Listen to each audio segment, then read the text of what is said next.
Rasa saya aku untuk filem Tron Ares. We need permanent code. Or is it unpermanent code?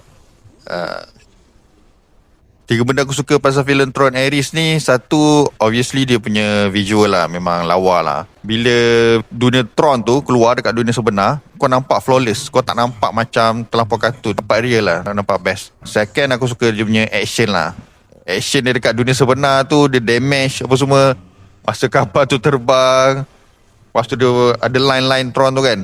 So aksi kejar mengejar. Yang paling best masa aksi kejar mengejar tu, ada satu scene dia buat Akira punya bike slide. Oh, cakap ada. Ni second time Hollywood buat homage untuk Akira punya bike slide dalam live action. First masa cerita Nope, ni second time.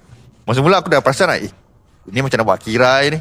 Betul-betul dia buat tu best. Lepas tu dia punya lawan pun nice juga. Ending tu pun dia punya lawan pun dia utilize kan apa semua benda, barang-barang dalam Tron tu.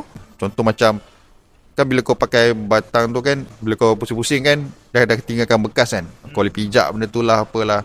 So benda tu nampak memang dekat Tron je boleh buat lah kan. Filem-filem action lain kau tak boleh pakai lah benda-benda macam tu. So benda tu nice.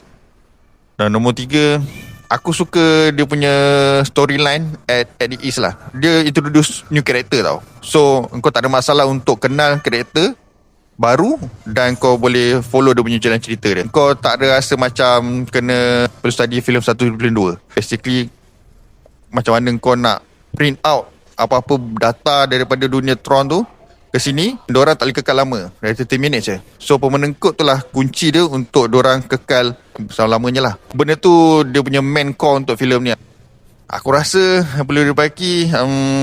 Macam aku dengan Nick bincang tadi, rupanya permanent code ni sebenarnya untuk filem nombor 2 macam tak penting pula. Kira macam dia dah contradict dengan filem nombor 2 punya ending. So wujudkan untuk filem ketiga, tapi filem nombor 2 tak ada masalah. So dia dah contradict sikit lah. Kenapa korang nak kecoh-kecoh pas nak kejar benda ni? Nombor 2 tak ada masalah pun lah. So dia contradict kat situ. So aku sebenarnya aku suka cerita ni. Dia nice. Jared Leto macam biasa, dia berlakon macam robot kena lah. Dia kan program kan. Kena lah lakonan dia yang robot yang kayu tu kan. So kena dengan dia lah kan. So aku boleh bagi 9/10.